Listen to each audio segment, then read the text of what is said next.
তোমরা যারা এই বছর নতুন ফার্স্ট সেমিস্টারে ভর্তি হওয়ার জন্য অ্যাপ্লিকেশন করেছিলে, তোমাদের যেটা মেরিট লিস্ট সেটা কিন্তু গতকাল পাবলিশ হয়েছে এবং অনেকের কিন্তু মেরিট লিস্টে নাম নেই। তো তোমরা অনেকে চিন্তায় রয়েছে যে তোমাদের সেকেন্ড মেরিট লিস্ট কবে বেরোবে, তো তোমাদের সেটা আজকে জানাবো। অথবা যাদের ফার্স্ট মেরিট লিস্টে নাম এসছে তোমরা কি করবে সেটাও তোমাদের সমস্তটা জানাবো। তো তোমরা ভিডিওটা শেষ পর্যন্ত দেখতে থাকো।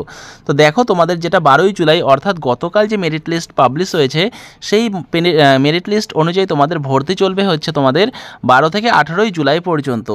এবং তোমরা যারা যারা এই ভর্তি হচ্ছ কিন্তু তোমাদের নিজেদের পছন্দ মতো কলেজ বা বিষয় পাচ্ছ না, তোমাদের প্রত্যেকেই কিন্তু আপগ্রেড বলে একটা অপশান রয়েছে, সে অটো আপগ্রেড অপশান কিন্তু সিলেক্ট করতে হচ্ছে।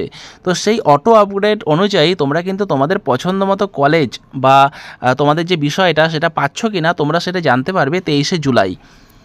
23শে জুলাই পুনরায় তোমাদের কিন্তু অটো আপগ্রেড প্রক্রিয়া অনুযায়ী তোমাদের আবার কলেজ বা বিষয় যেটা তোমরা সিলেক্ট করেছো সেটা কিন্তু পরিবর্তিত হতে পারে এবং সেই পরিবর্তিত বিষয় বা কলেজের ওপর ভিত্তি করে তোমাদের সেই ভর্তির প্রক্রিয়া চলবে 23 থেকে 26শে জুলাই পর্যন্ত। তো তোমরা যারা যারা ফার্স্ট ফেজে ভর্তির সুযোগ পেয়ে গেলে, তো সেক্ষেত্রে তোমাদের 30শে জুলাই থেকে 6ই আগস্ট পর্যন্ত তোমাদের কলেজে কিন্তু ফিজিক্যাল ভেরিফিকেশন হবে। অর্থাৎ তোমাদের কলেজে কিন্তু ভেরিফিকেশন হবে, তোমাদের সমস্ত ডকুমেন্টস নিয়ে গিয়ে তোমাদের ভর্তি হয়ে যাবে এবং তোমাদের ক্লাস শুরু হয়ে যাবে 7ই আগস্ট থেকে। এইবার অনেকের প্রশ্ন অনুযায়ী তোমাদের যে অটো আপগ্রেডেশন বিষয়টা কি সেটা তোমাদের একটুখানি বুঝিয়ে দিই। তো তোমরা প্রত্যেকেই কিন্তু অসংখ্য কলেজে অ্যাপ্লাই করেছো এবং তোমাদের প্রেফারেন্স অনুযায়ী প্রথম, দ্বিতীয়, তৃতীয় এইভাবে কিন্তু তোমাদের পছন্দ মতো কলেজের নামগুলো পরপর চয়েস করেছো অথবা তোমাদের যেটা সাবজেক্ট রয়েছে সাবজেক্টগুলো কিন্তু তোমরা চুজ করে নিয়েছো। এবার দেখো তোমাদের অটো আপগ্রেডেশন প্রসেসটা কি।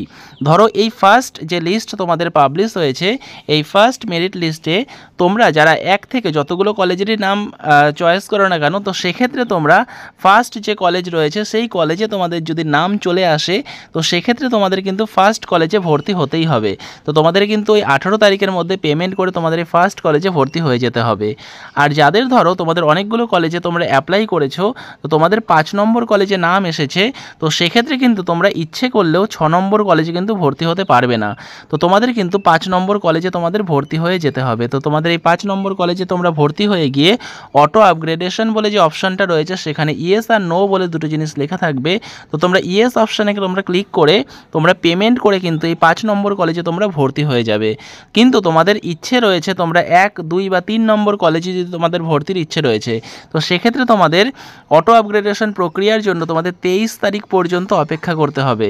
তো এই অটো আপগ্রেডেশন প্রক্রিয়ার মাধ্যমে তোমাদের যদি ওই কলেজে তোমাদের পছন্দ মতো কলেজে যদি সিট ফাঁকা হয়, যে 1 নম্বর বা 2 নম্বর কলেজে যদি সিট ফাঁকা হয়, তো তোমরা কিন্তু এই কলেজের সিটটা কিন্তু তোমরা পেয়ে যাবে এবং সেখানে কিন্তু তোমরা পুনরায় ভর্তি হতে পারবে। তো অনেকের প্রশ্ন রয়েছে তোমরা যে 5 নম্বর কলেজে ভর্তি হচ্ছ, তো আবার কি তোমাদের টাকা পেমেন্ট করে এই কলেজে ভর্তি হতে হবে কি না। তো তোমাদের জানিয়ে রাখি, তোমাদের কিন্তু ধরো তোমরা 5 নম্বর কলেজে ভর্তি হয়েছো এবং সেক্ষেত্রে তোমাদের 4,000 টাকা লেগেছে। তো তোমরা এই 4,000 টাকা দিয়ে কিন্তু তোমাদের যেই কলেজে নাম এসেছে তো সেই কলেজে কিন্তু তোমরা ভর্তি হয়ে যাবে।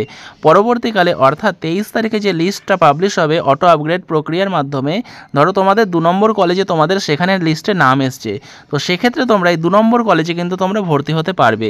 এবং ধরো এই কলেজে তোমাদের ভর্তির ফিস লাগছে 3,000 টাকা, তো তুমি এই কলেজে ভর্তি হয়েছিলে 4,000 টাকা দিয়ে, তো তোমার কিন্তু এখানে 1,000 টাকা এক্সট্রা দেওয়া রয়েছে। তো তোমরা যখন এই কলেজে অ্যাডমিশন নেবে, তো তোমাদের যেটা 1,000 টাকাটা এক্সট্রা রয়েছে সেটা কিন্তু তোমাদের যে ব্যাঙ্ক অ্যাকাউন্ট ভর্তির সময় যে অ্যাকাউন্ট ডিটেলস নেওয়া হয়েছিল সেই অ্যাকাউন্টে কিন্তু তোমাদের এই বাকি যে পেমেন্টটা সেটা কিন্তু পাঠিয়ে দেওয়া হবে। ঠিক একই রকমভাবে ধরো পরবর্তী যে লিস্ট রয়েছে সেই লিস্টে ধরো কলেজ 1 নম্বর কলেজে তোমাদের নাম এসছে এবং সেই কলেজে তোমাদের ভর্তির ফিস লাগছে 6,000 টাকা। তো তোমরা ধরো এখানে 4,000 টাকা দিয়ে ভর্তি হয়েছিলে, তো তোমরা এখানে 3,000 টাকা তোমরা লেগেছে, তো 1,000 টাকা রিটার্ন পেয়ে গিয়েছিলে, কিন্তু ফার্স্ট কলেজে তোমাদের 6,000 টাকা লাগছে। তো সেক্ষেত্রে কিন্তু আরও 3,000 টাকা তোমাদের পেমেন্ট করতে হবে এই কলেজে ভর্তির জন্য। অর্থাৎ তোমাদের যে পেমেন্টটা রয়েছে সেই পেমেন্টটা কিন্তু প্লাস মাইনাস হয়ে যাবে। তো এটা চলে গেল তোমাদের ফার্স্ট ফেজ। তো এই ফার্স্ট ফেজে কিন্তু তোমাদের অনেকেরই নাম আসেনি লিস্টে, তো সেক্ষেত্রে তোমাদের সেকেন্ড ফেজ যেটার নাম হচ্ছে মপ আপ ফেজ, তো তার জন্য তোমাদের অপেক্ষা করতে হবে, যেটা হবে তোমাদের 8ই আগস্ট।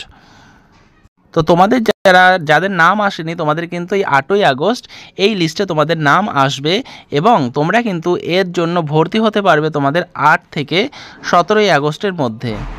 আচ্ছা, অনেকের আরও প্রশ্ন ছিল যে ধরো তোমাদের এখন 3 নম্বর কলেজ অ্যালটমেন্ট হয়ে গেছে ফার্স্ট ফেজে, কিন্তু তোমাদের ভর্তির ইচ্ছা 5 নম্বর কলেজে। তো সেক্ষেত্রে তোমরা কি করবে? তোমরা কিন্তু এই 3 নম্বর কলেজে তোমাদের ভর্তি হতেই হচ্ছে, তোমরা কিন্তু 4, 5, 6 এই কলেজগুলোতে কিন্তু ভর্তি হতে পারছো না। তো সেক্ষেত্রে তোমাদের যে মপ আপ ফেজ রয়েছে সেখানে তোমাদের একটা সুযোগ থাকবে এই 4, 5 বা 6 নম্বর কলেজে ভর্তি হওয়ার। তো সেক্ষেত্রে তোমাদের নতুন করে প্রেফারেন্সগুলোকে সাজাতে হবে, অর্থাৎ তোমাদের যেই কলেজে তোমাদের ভর্তি হতে ইচ্ছুক তো সেটা তোমাদের ফার্স্ট প্রেফারেন্সে পুনরায় রাখতে হবে। তো এই ক্ষেত্রে তোমরা যারা ফ্রেশ অ্যাপ্লিক্যান্ট অর্থাৎ 8 থেকে 17ই আগস্ট পর্যন্ত তোমরা যারা কিন্তু কলেজে ভর্তির জন্য অ্যাপ্লাই করোনি তোমরা কিন্তু ভর্তি হতে পারছো, অথবা যারা ফেজ 1-এ যারা রয়েছো যাদের মন মতো কলেজ পাওনি, যদি কলেজের অন্য তোমাদের যেই কলেজটায় ভর্তি হওয়ার ইচ্ছা সেই কলেজে যদি সিট থাকে তো তোমরা সেই কলেজে ভর্তির জন্য পুনরায় কিন্তু আবেদন করতে পারছো, অথবা যাদের কিন্তু সিট অ্যালটমেন্ট হয়নি ফার্স্ট ফেজে তারা ভর্তি হতে পারছো, অথবা যারা কিন্তু ধরো তোমাদের 1 নম্বর কলেজে তোমরা নাম উঠেছে তো তোমরা কিন্তু ওই কলেজে ভর্তি হতে চাও না, তোমরা 2 নম্বর বা 3 নম্বর কলেজে ভর্তি হতে চাও, অথবা তোমরা যারা অ্যাডমিশন ক্যান্সেল করেছো তো তোমরা কিন্তু পুনরায় কিন্তু এই ফেজ 2তে অ্যাপ্লাই করতে পারবে। তবে একটাই রিস্ক যে যদি যেই কলেজের জন্য তোমরা অ্যাপ্লাই করতে চাইছো সেই কলেজে সিট না থাকলে তোমরা কিন্তু সেখানে ভর্তি হতে পারবে না। এছাড়াও তোমাদের যাদের লিস্টে নাম এসে গেছে, তোমরা যারা এই ফেজ 1-এ ভর্তি হচ্ছ না, তোমরা অ্যাডমিশন হচ্ছ না, তারাও কিন্তু এই 8 থেকে 17 তারিখে পুনরায় আবেদন করে তোমরা কিন্তু ভর্তি হতে পারবে। তোমাদের প্রেফারেন্সগুলোকে ঠিকঠাক করে সাজাতে হবে। তো এই 8 থেকে 17 তারিখে যারা নতুন ক্যান্ডিডেট বা যারা পুরনো ক্যান্ডিডেট রয়েছে তোমাদের পুনরায় ভর্তির যে অ্যাপ্লিকেশান সেটা নেওয়া হচ্ছে এবং সেই অনুযায়ী তোমাদের পুনরায় কিন্তু লিস্ট বেরোতে চলেছে 20 আগস্ট। 20 আগস্ট কিন্তু অ্যালোকেশন লিস্ট আবার বেরোবে, ঠিক একই রকমভাবে যাদের লিস্টে নাম থাকবে তোমরা 20 থেকে 23 আগস্টের মধ্যে ভর্তি হতে পারবে। তো এই 20 থেকে 30 আগস্টেও কিন্তু অনেকের এরকম হবে যে তাদের পছন্দ মতো কলেজ তারা পাচ্ছে না, তো তারা কিন্তু পুনরায় অটো আপগ্রেডেশন অপশানটা তারা ইয়েস করে নেবে। তো সেই অপশান অনুযায়ী তাদের কিন্তু পুনরায় আবার একটা লিস্ট বেরোবে 27 আগস্ট। এই 27 আগস্টে তোমাদের কিন্তু আবার সেই তোমাদের পছন্দ মতো কলেজের নাম কিন্তু আসতে পারে। তো তোমাদের পুনরায় যদি পছন্দ মতো কলেজের নাম আসে তো সেক্ষেত্রে তোমরা 27 থেকে 30 আগস্টের মধ্যে ফেজ 2 অনুযায়ী তোমরা ভর্তি হতে পারবে। আর তোমাদের যে ফিজিক্যাল ভেরিফিকেশান সেটা 3 থেকে 7 সেপ্টেম্বর পর্যন্ত চলবে তোমাদের কলেজে, এবং তোমরা তারপরে কিন্তু কলেজে জয়েন হতে পারবে। তো এই ভর্তি নিয়ে যদি তোমাদের কোনো প্রশ্ন থাকে তো তোমরা নিচে কমেন্ট করতে পারো, তোমাদের সেই প্রশ্নের উত্তর দেওয়ার চেষ্টা করব। আর যারা চ্যানেলে নতুন আছো চ্যানেলটা অবশ্যই সাবস্ক্রাইব করে দিও এরকমই ভিডিও পাওয়ার জন্য। তো ভিডিওটা শেষ পর্যন্ত দেখার জন্য তোমাদের অসংখ্য ধন্যবাদ।